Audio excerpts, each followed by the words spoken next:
1 minute 30 সেকেন্ডের একটা video আমার লাইফটাকে এভাবে পরিবর্তন করে দিবে ওটা আমি কখনো ভাবিনি। তো ইউটিউবের মাধ্যমে মাল বিক্রি করা যায় বা ফেসবুকের মাধ্যমে ভিডিও দিয়ে মালামাল বিক্রি করা যায় এটা জানতাম না। এমনি একটা খুলছি শখ করে, অনেক কোম্পানি এই ধরনের ভিডিওগুলো দিত, এই স্টিলের আইটেম না, ভিন্ন ভিন্ন আসতো। তো আমি চিন্তা করলাম, দেখেছে আমিও একটা ভিডিও করি 1 মিনিট 30 সেকেন্ডের, আমার সম্ভবত এটা ভিডিও এখন আমার চ্যানেলে দেওয়া আছে। তো ওই ভিডিওটা আমি আপলোড করছি যে আমাদের কারখানা যে মাল ডেলিভারি গেছে ওটা থেকে শুরু করে আমার অফিসের ভিডিওটা সহ মিলে 1 মিনিট 30 সেকেন্ড। তো ওই ভিডিওটা দেওয়ার পরে মোটামুটি এখানে নাম্বার দিয়েছে, অনেকেই ফোন টোন দিছে। সকাল 7টা থেকে আমরা আসলে মূলত এখানে ডিউটি শুরু করতাম। এখন কখনো কখনো রাত 10টা 11টা 12টা পর্যন্ত সময় চলে যেত। কিন্তু এই যখন মাস শেষ হয়ে বেতন চাওয়ার জন্য যেতাম তখন মূলত উনি একটা সবার আগে গালি দিয়ে বসতো যে বেতনটা চাইতে আসছি, মাসে কয় টাকা কি করছে। আসলে কিন্তু প্রচুর পরিমাণে তার ইনকাম হয়েছে। ভাবলাম যে আমি যেই কষ্টটা ওনার এখানে থেকে করতেছি এই কষ্টটা আমি আমার মতো করে একা একা করি। তো এইখান থেকে আর কি মূলত চাকরিটা ছেড়ে দেওয়া। মূলত আমি এটাও ভাবছিলাম যে আসলে এই ব্যবসাটা অনেক বড়, এখানে অ্যাডভান্স লাগে অনেক বেশি, তারপরে পুঁজি লাগে অনেক, যার কারণে আমি যেহেতু আমার সাপোর্ট দেওয়ার মতো কেউ ছিল না, সেক্ষেত্রে আসলে আমি এই ব্যবসাটা করতে চাই নাই। আমি যখন আসলে ওনার এখান থেকে চাকরি ছেড়ে দিই সেটা ছিল 2017 সালের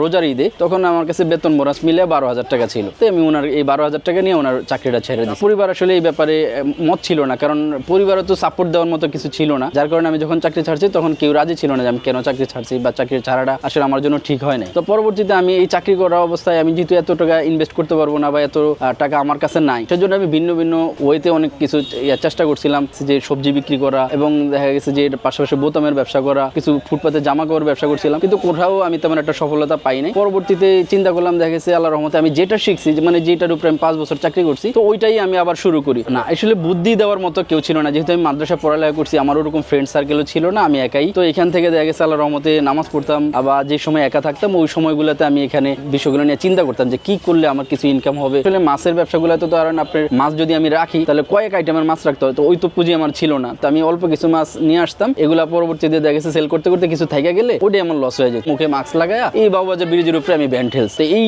কষ্টের দিনগুলো পার করে দেখা গেছে আজ এই পর্যন্ত আসছে এখানে আলহামদুলিল্লাহ। একটা ব্যান্ড ঠেললে তখন তো অটো ছিল না, তো 20 টাকা দিত, তো 5টা ব্যান্ড ঠেললে আপনি 100 টাকা পাইতেন। এটাতে কোনো রকম রাতের খাবার খায়া আবার দেখা গেছে সকালের জন্য প্রস্তুতি নেওয়া। মূলত যেটা পারি না এটা করতে গেলে তো আমার লসই আসবে, কারণ আমি শিখছি 5 বছরে সিডের ব্যবসা বা সিডের লাইনের কেউ কিছু জিজ্ঞাসা করলে আমি বলতে পারি, কোথায় মাল বানায়, কিভাবে বিক্রি করে, কিভাবে কিনে, সবই আমি জানি। তাহলে আমি এটা করলে দেখা গেছে আল্লাহর রহমতে আমার ভালো হবে না। আমার কোনো দোকান না, আমি বোকারি টাইপের হাইটা দেখা গেছে বিভিন্ন জায়গায় যায় মানুষে এগুলা বলতাম যে ভাই আপনার যদি এই ধরনের মালামাল দরকার হয় তাহলে আমার কাছ থেকে নিতে পারেন। তখন আমার ঠিকানা ছিল না, বা আমি যে আপনার অ্যাডভান্স করবো, আপনার শোরুম কোথায়, কারখানা কোথায়, মালের রেট কি, তখন যদি আমি আরেকজনের কাছ থেকে কিনে দিতে যাই অবশ্যই রেট বেশি পড়তেছে, তখন বিক্রি করাটা খুবই টাফ ছিল। তবুও দেখা গেছে আল্লাহ রহমত রিজিক কোনো না কোনোভাবে আল্লাহ তাআলা মিলাই দিছে। আমি যেখানে জব করতাম ওইখানে এক মুরব্বী চাচার সঙ্গে আমার পরিচিত ছিল। তো উনি এই ঢাকার যখন মেট্রো রেলের কাজগুলা হইতো তখনই উনি সর্বপ্রথম আমার অর্ডার দিছিল, যেটা দিয়ে মানে সাইড বাউন্ডারি করছিল উনি। তো উনি সর্বপ্রথম আমার কাছ থেকে মালামাল নিছে। 3 থেকে 6 মাসের মতো আমার এরকম কষ্ট করতে হয়েছে। আমি কখনো কখনো দেখেছি সকালবেলা বেরোইতাম, সন্ধ্যাবেলা বাসা আসতাম, আমার এই হাঁটতে হাঁটতে হাত পা এবং আঙ্গুলগুলো ফুলে যেত, কারণ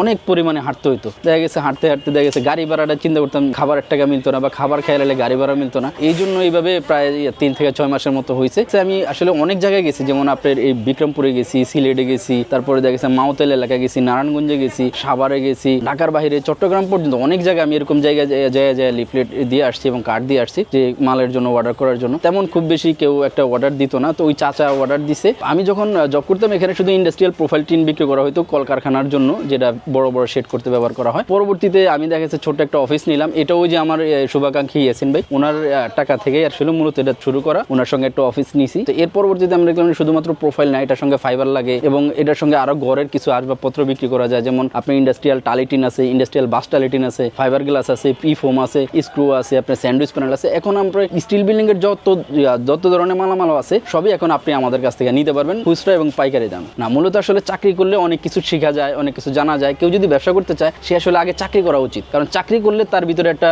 জানা তৈরি হবে। যেমন আমি এখন আল্লাহর রহমতে A to Z অনেক কিছু আইডিয়া আছে। তো চাকরি করাতে 5 বছরের একটা অভিজ্ঞতা ছিল, ইনশাআল্লাহ ওইখান থেকে এখন আবার ব্যবসা করতেছি। আসলে সব ব্যবসা সবার জন্য না এটা না, মানে মূলত আপনি যখন জানবেন, যেটা জানবেন ওটার প্রতি ভালোভাবে ফোকাস দিবেন, চেষ্টা করবেন ইনশাআল্লাহ। তো একটু একটু করে শুরু করলে ইনশাআল্লাহ আল্লাহর রহমতে আস্তে আস্তে এটা বড় হয়। শুরুতে যখন ছোট্ট একটা অফিস ছিল তখন এখানে বড় অর্ডার আসলে আমি আসলে মানে মেমো করতে যে হাত ঘামায় যেত বা নিজেও ঘামায় যেতাম, টেনশন করতাম এতগুলো টাকা। আসলে হাতে এত পরিমাণে ঘামাইছে যে মেমোটা ভিজে গেছে। তারপরে হ্যান্ডেল করা, কখন আসলে এত ওই যে বললাম নিম্ন পরিবারে বড় হওয়া, এতগুলো টাকা কখন আমি দেখিও নাই। তো ওইখানে অনেকগুলো টাকা যখন দেখতাম বা টাকার মেমো করতাম তখন আসলে অনেক কিছু চিন্তা করতাম। দেখা গেছে সর্বোচ্চ অর্ডার ছিল এখানে 45 লক্ষ টাকার একসঙ্গে।